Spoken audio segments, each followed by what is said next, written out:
Hi friends, అందరూ ఎలా ఉన్నారు? Hope everyone doing well. Friends, ఈ సండే నేను మా బ్రదర్స్తో తమిళనాడులోని ఫేమస్ టెంపుల్ అయిన సిర్వాపురి మురుగన్ టెంపుల్కి అయితే వెళ్ళాము.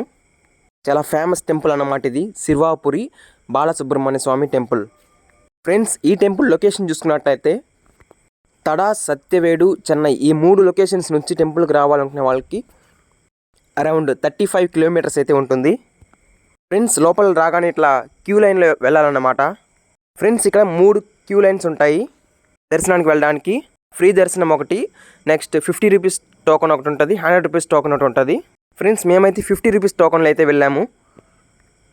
ఫ్రెండ్స్, క్రౌడ్ అయితే చాలా ఎక్కువనే ఉంది. దాంతోపాటు మేము వెళ్ళింది కృతిక్ రోజు. ప్రతిరోజు ఈ టెంపుల్కి ఎక్కడెక్కడి నుంచో కొన్ని వందల మంది వచ్చి స్వామివారిని దర్శించుకొని వెళ్తుంటారు.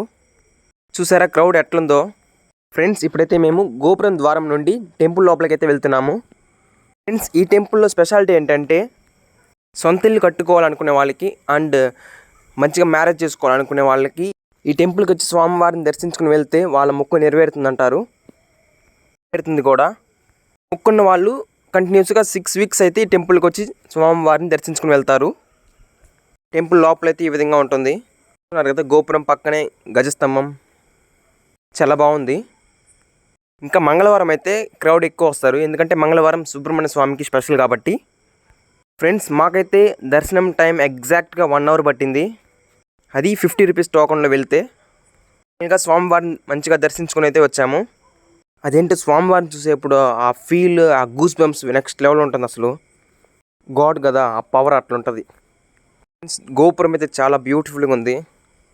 ఫ్రెండ్స్, ఫైనల్గా మేమైతే బైక్ స్టాండ్ దగ్గరికి అయితే వెళ్తున్నాము. ఫ్రెండ్స్, టెంపుల్కి వెళ్ళేటప్పుడు ఒక 1/2 కిలోమీటర్ ముందు అయితే మనం బైక్స్ అయితే పార్క్ చేసేయాలి. 1/2 కిలోమీటర్ మనం నడిచి వెళ్ళాలి టెంపుల్కి. చూస్తున్నారు కదా, ఈ విధంగా అయితే మనం బైక్స్ పార్క్ చేసి నడుచుకుంటూ వెళ్ళాలి. ఇక్కడ ఎన్ని బైక్స్ చూడండి, అంటే ఊహించుకొని ఎంతమంది క్రౌడ్ వచ్చుంటారో. మ్యాక్సిమం చెన్నై నుంచి లేదా ఆంధ్ర బార్డర్ అయిన తడ నుంచి నియర్ బై ఉంటుంది కాబట్టి మ్యాక్సిమం అందరు బైక్స్లోనే వస్తారు. ఆ బైక్ అయితే ఇక్కడ పార్క్ చేసాము. ఇక మనం బుజ్జిని అయితే తీసుకొని రిటర్న్ అయితే బయలుదేరేద్దాము. టెంపుల్కి వెళ్ళే దారిలో అయితే రోడ్డు పక్కనే ఇట్లా పచ్చని పొలాలతో ఎన్విరాన్మెంట్, క్లైమేట్ అయితే భలే ఉంటుంది. బైక్లో వచ్చే వాళ్ళైతే ఆ నేచర్ని, ఫ్రెష్ ఎయిర్ని ఎంజాయ్ చేస్తూ వెళ్ళొచ్చు. ఫ్రెండ్స్, నేనైతే ఈ టెంపుల్కి ఇదే ఫస్ట్ టైం వెళ్ళడం. మీరు కూడా ఈ టెంపుల్కి ఇదివరకు రాకపోయింటే ఖచ్చితంగా వచ్చి స్వామివారిని దర్శించుకుని అయితే వెళ్ళండి. ఫ్రెండ్స్, మన ఛానల్ ఎవరైనా కొత్తగా చూస్తుంటే తప్పకుండా సబ్స్క్రైబ్ చేసుకోండి. మంచి మంచి వీడియోస్ కోసం బెల్ ఐకాన్ని ఆన్లో పెట్టుకోండి. ఫ్రెండ్స్, చూస్తున్నారు కదా, ఇలాంటి మినీ బస్సులు అయితే మెయిన్ రోడ్ నుంచి టెంపుల్ దగ్గరికి భక్తులను తీసుకువెళ్ళడానికి అయితే ఉంటాయి. బస్సెస్, ట్రైన్స్లో వచ్చే వాళ్ళకి మెయిన్ రోడ్ నుంచి టెంపుల్కి వెళ్ళేదానికి ఇలాంటి బస్సులు అయితే ఉంటాయి. ఫ్రెండ్స్, ఈ టెంపుల్ తడకి చెన్నైకి మధ్యలో అయితే ఉంటుంది. చూస్తున్నారు కదా, ఇప్పుడు మనం తడ చెన్నై హైవే ఎక్కిపోతున్నాము. పైన బోర్డు చూస్తున్నారు కదా, లెఫ్ట్కి వెళ్తే గుమ్మడిపూడి, రైట్కి వెళ్తే చెన్నై. ఫ్రెండ్స్, ఫైనల్గా మేము మంచిగా దర్శనం అయితే కంప్లీట్ చేసుకొని ఇంటికి అయితే రిటర్న్ అయిపోయాము. ఇది ఫ్రెండ్స్ ఇవాల్టి వీడియో. మరొక వీడియోతో మీ ముందుకు వస్తాను. Until then, bye and love you all.